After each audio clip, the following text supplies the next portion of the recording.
Cambiamos de tema. Cerrado ya el telón de la campaña presidencial, es hora de analizar los elementos que la envolvieron. Una campaña express, con varios ingredientes. Lenin Artieda está listo ya para las entrevistas de hoy en Contacto Directo. Lenin, fue una especie de montaña rusa cuyo final aún es impredecible.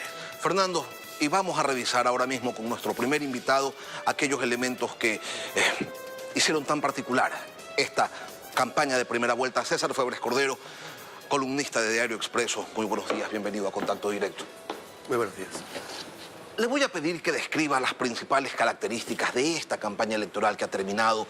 ¿Cuáles son los elementos que mejor la describen? Yo creo que en muchos sentidos es rápida e incierta. Y eso complica mucho más la situación política que ya vive el país. Y de hecho que vemos en países de la región. Necesitamos escoger un presidente que aglutine distintas fuerzas para enfrentar una crisis de seguridad que evidentemente no ha superado solo a este gobierno, supera al Estado ecuatoriano. Y sin embargo, al ver la debilidad con la que se mueven, la tensión que hay entre distintas listas, parece que vamos hacia una segunda vuelta con dos actores que quizá vayan débiles y peleados con el resto de sus tendencias. Cuando dice campaña incierta, ¿es porque no sabemos qué va a pasar el domingo o porque a los candidatos les faltó apuntalar sus propuestas en certidumbres? Creería que va por los dos lados, pero me quiero centrar en que de cara a domingo no sabemos qué está pasando. En este momento circulan encuestas falsas en todo el país a través de redes sociales, producidas desde las campañas. En este momento la gente anda pidiendo y buscando por distintas razones, será por curiosidad o será por ver por quién votar, quién va primero, quién va segundo, quién va tercero. Y hay un tipo de votante, de hecho, que va a decidir su voto en base a eso, si suele ser un votante anticorreísta, aunque a veces parece engañoso, ¿no? Dicen porque hay que llegar a la segunda vuelta cuando depende más del primero que del segundo en estas circunstancias. Si va a haber segunda vuelta o no, y hasta el propio expresidente Correa ya lo dice. César, ¿hay mitos que se han caído en esta campaña? Yo realmente pienso que no se han logrado construir bien mitos y no se han logrado defender de mitos. Digamos, por ejemplo, Luisa González en el debate, ella misma mencionó la referida del Pacífico, ella misma mencionó el caso Sobornos, sin poder cambiar la narrativa de esos temas. No consiguió nada más que recordar al país razones por las que hay rechazo hacia su proyecto político, y el resto de candidatos a las que se les acusa a algunos de ser correístas escondidos, anticorreístas virulentos, se les cuestiona por lazos económicos con funcionarios de anteriores gobiernos, se les cuestiona por su gestión y salida de anteriores gobiernos. A todos les ha costado responder al país y, insisto, ese es otro problema. Si vamos a tener un presidente o presidenta que venga con esas taras y con una quizá elevada impopularidad desde el principio, la situación política del país se torna otra vez grave. Cuando le hablaba de mitos, César, yo me refería quizás a aquello que los expertos de la comunicación política siempre dicen, que los debates no los ve nadie y que por ello no influyen en el elector, es decir, que los debates no sirven pues para nada, ¿no? Pero ese apotegma parece que se ha caído, parece que no ha sido verdad. Y me parece muy bien que haya sido así. Con impresión escuchaba semanas tras semanas, el debate nada importa. Y muchos decíamos, incluso si pocos vieran el debate, ya con el postdebate, con el spin que se le hace en redes sociales, con las píldoras que van circulando y que usará cada campaña, y el comentario que haga la gente a base de eso que circula en redes sociales, ya había bastante contenido útil para las campañas que iba a ayudar a decidir el voto. Pero más allá, mucha gente vio el debate, mucha gente en el país se interesó por un debate de 3 horas, así no lo haya visto completo. Y ese debate, las campañas mismas con sus reacciones evidencian que los ha impactado fuertemente. Y claro, la narrativa de los estrategas de las campañas es, como sobre el debate y sus contenidos no tengo el control, eso no importa. Es acá lo que se produce, lo que yo te digo, lo único que vale. Y eso que generalmente los politólogos se deberían haber distanciado de eso que usted recuerda que los comunicadores y los expertos en comunicación política a veces decían que no iba a haber importancia en el debate. Sin embargo, siento yo que no fue un debate muy bueno. A duras penas se lo puede llamar un debate. Un mecanismo, un método bastante forzado, donde querían que nos den casi una charla, una presentación como de colegio al país. Y no tuvimos confrontación, que es verdad, hay que controlarla para que no se exagere, pero que es necesaria. y que esa camisa de fuerza quizá no permitió tener una discusión más profunda, no permitió meter presión a los candidatos de quienes debemos medir no solamente sus propuestas, sino su actitud, su rapidez y capacidad mental y su habilidad para tratar con el disenso y las críticas. Hablemos del rol de los candidatos presidenciales. ¿Han marcado en esta campaña alguna diferencia con el pasado? No, yo creo que de nuevo hay gente que no ha podido construir con facilidad una imagen que no digo solamente sirva para ganar las elecciones, sino para unificar a la nación, para construir una reputación confiable. Siento que hay demasiado que se ha lanzado en una campaña muy rápida contra cada candidato y que no estamos pensando que producto de esa campaña estamos complicando el fin de este corto periodo que deja Guillermo Lasso y que alguien tiene que ocupar para encaminar el país. Sin mencionar candidato, ¿se podría decir que hubo estrategias destacadas en esta campaña, que por cierto ha sido una de las más inestables que se recuerdan en el país? O destacadas por lo bueno y por lo malo, varias. El correísmo empezó, por ejemplo, con la campaña de los borregos, se decía para movilizar a el voto duro, para generar una identificación. Lo pararon más temprano que tarde y sin embargo les valió bastantes críticas.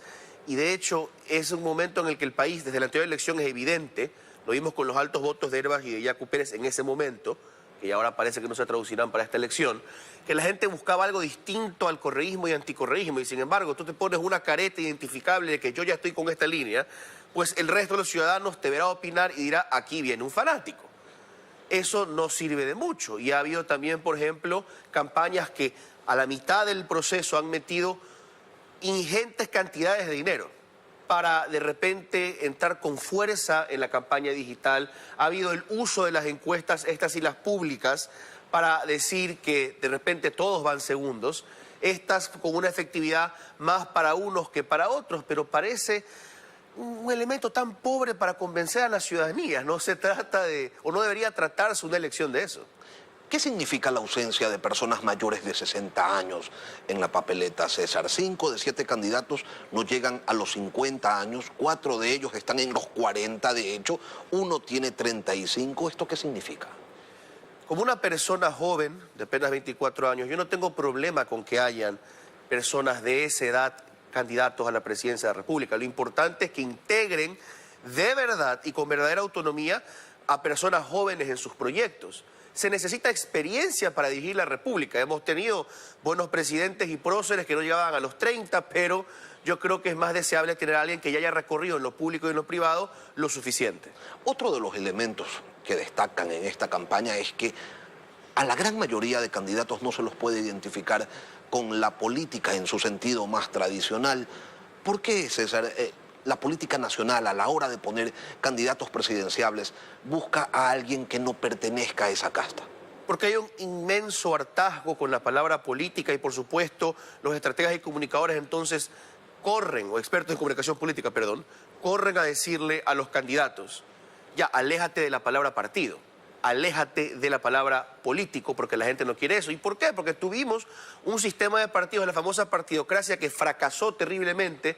Con ella vino la época del correísmo, de repente eso colapsó, el propio Alianza País implotó, y ahora tenemos una dificultad en formar un nuevo sistema de partidos. Y lo que tenemos son membretes, ¿no? Así es, y la gente se cansa aún más de ellos porque sigue diciendo, bueno, estos movimientos que no tratan de ser partidos siguen siendo movimientos políticos y han hecho un muy mal papel. Y tienes tantos casos de camiseteros también, que eso también genera un desgaste en la reputación. Porque se adhieren únicamente con fines electorales a las organizaciones políticas, no se corresponden a ellos, no tienen un ideario, no tienen un objetivo, no tienen una visión, una lectura del país. Y no tienen nada de eso por un par de razones. Uno, porque no tienen base social. Quizá Pachacuti, que en su momento era, por ejemplo, el partido de la comunidad indígena ecuatoriana, las comunidades indígenas ecuatorianas, y sin embargo ahora está partido en dos y no logra representar con efectividad. Tuvo un problema cuando Yacu Pérez la llevó a otras partes del país, hacia un país más diverso, y hubo una confrontación entre ese votante moderado representado en otros políticos y la línea dura del movimiento. Pero es que el resto de partidos... Hay un partido que podemos decir es auténticamente de la clase media, hay un partido que es auténticamente del Montubio, del afroecuatoriano, de las provincias de la costa, de la sierra, que socialdemócrata no lo hay. No hay un interés en las ideologías y ahí va otra cosa. Sí el político busca hoy en su militante o en su patrocinador fondos, no para la campaña, sino para militar, para formar cuadros jóvenes, para investigar, para comunicar, no va a recibir medio real. El Ecuador como sociedad no invierte en un proyecto político, el Ecuador lamentablemente invierte en un emprendedor de la política y muchos de ellos creo porque buscan un rédito a cambio de esa inversión. Y generalmente son ellos mismos quienes invierten en sí. Hay grandes chequeras en esta campaña, César. Las presidenciales son un juego para millonarios. Así parece, y en parte también es por el subdesarrollo de nuestra sociedad. En otros países donde hay una verdadera clase media y grande, los ciudadanos de a pie pueden aportar lo que sería el equivalente a, o el mismo dólar en Estados Unidos, 5, 10, 15, 20, 25, y levantar poderosas campañas locales o federales con eso. En el Ecuador no se puede dar eso, en parte porque hay una ciudadanía que está luchando por el pan día a día, es la inmensa mayoría. E incluso lo que llamamos aquí clase media es tremendamente precaria. Es difícil generar una movilización de recursos, de personas, de dinero, cuando el país no puede darlo, y los pocos que lo dan, como usted bien dice, a veces incluso buscan darlo solamente para ellos instalarse como políticos. ¿Se puede prever a esta hora el peso que tendrá en la campaña el asesinato, no en la campaña, en los resultados, el asesinato de Fernando Villavicencio? Es muy difícil. Se han hecho comparaciones a otros países, a Colombia, por ejemplo, asesinado Galán, su reemplazo, con un excelente resultado, pero es que Galán lleva al frente. El candidato Villavicencio era competitivo, pero está claro que como ninguno de los otros fuera Luisa González, no es que estaba despuntando en esta campaña. Ahora, ¿qué veremos? Veremos un voto que se moviliza en homenaje a él, a su candidato Zurita, o veremos un voto que se moviliza detrás de un candidato que ofrece seguridad por la razón de este y otros asesinatos lamentables recientes, o veremos que se va a un candidato que sepa abanderar el anticorreísmo que representaba bien Villavicencio. Es muy difícil interpretarlo en este momento, es demasiado incierto, incluso los números oficiales con los que se contaban discrepaban todos, no daban muchas luces. Hay quienes sostienen que un magnicidio debería cambiar a una sociedad, debería cambiar a un país, pero no siempre ocurre. Y ahora le pregunto, César, ¿cómo va a afectar a la democracia, a la sociedad ecuatoriana? ¿Cómo cree usted que afectaría pues este golpe? Yo me siento en este momento pesimista, el país está impactado, incluso quienes discrepamos mucho con el señor Fernando Villavicencio, estamos profundamente afectados. Fue un asalto a la democracia, un crimen inaudito, pero la impunidad impera en este país. ¿Cuándo se han resuelto de verdad, encontrando autores intelectuales, los crímenes políticos en el Ecuador? Rara vez, muy rara vez. Puedo recordar ahora algo que pasó en la última dictadura, y hay gente que no se acuerda que hubo dictadura en este país. La justicia ecuatoriana estuvo por muchos años y sigue cooptada por los políticos, ahora por las fuerzas del narco quizá. Y la gente no tiene esperanza en el sistema de justicia. Las reacciones de la clase política también profundamente decepcionantes. Inmediatamente se empezó a señalar a todo el mundo sin ninguna evidencia. Y está bien elucubrar en privado, buscar una respuesta conversando entre amigos, pero salir a la prensa o a las redes sociales a señalar con un dedo a personas sin ninguna evidencia, una terrible reacción que nos distrae. Sí hay que señalar a las instituciones, por supuesto, la manera en que se llevó a uno de los supuestos autores materiales, a uno de los sicarios, y dan más razones para temer sobre la fuerza pública, pero de ahí a empezar a dar nombres sin más, una tremenda irresponsabilidad. El ejercicio del voto responde esencialmente a la emotividad, y más aún en una campaña como esta, pues que estuvo carente de argumentos, en donde no hubo mayormente propuestas. ¿Es eso lo que tenemos que esperar este domingo? ¿Un voto emotivo? ¿Un voto sentido más que pensado? Un voto incierto y desesperado, una decisión a última hora que no busca un proyecto, sino una cara más amable. Quizá hablar con un poquito más de fuerzas, supuesta seriedad en el debate, sin revisar las cifras que se dijeron en el debate, porque ese es otro problema que también tenemos en el país. Se investiga poco, no hay por mucha gente, no hay tiempo para investigar lo que realmente se dijo y quizá confirmar o desmentir lo que se nos presentó al país en ese debate, digámosle. Ahora sí han impactado también las emociones, volviendo brevemente a lo que conversábamos de la muerte de Fernando, del asesinato de Fernando Villavicencio. Sí va a haber una afectación, parece, y lo muestran con sus reacciones ante sus números, sin decirlos, en el correísmo. ¿No? Parece que los ha golpeado duramente, en parte por lo que se ha discutido. Pero de nuevo, no hablamos de certezas en el país y nos guiamos un poco porque una campaña tal vez tontamente empieza a insultar más a la memoria de un muerto, reaccionar mal a esa pérdida, pero el Ecuador va de cara a algo muy grave. Aparte que quienes decían por un candidato y quizá voten por la misma lista de asambleístas, ¿qué nos depara? Recordemos que en la anterior asamblea, la que ya salió, el bloque de Pachacuti, que el bloque de la izquierda democrática, el bloque del BAN, se partieron en 2-3.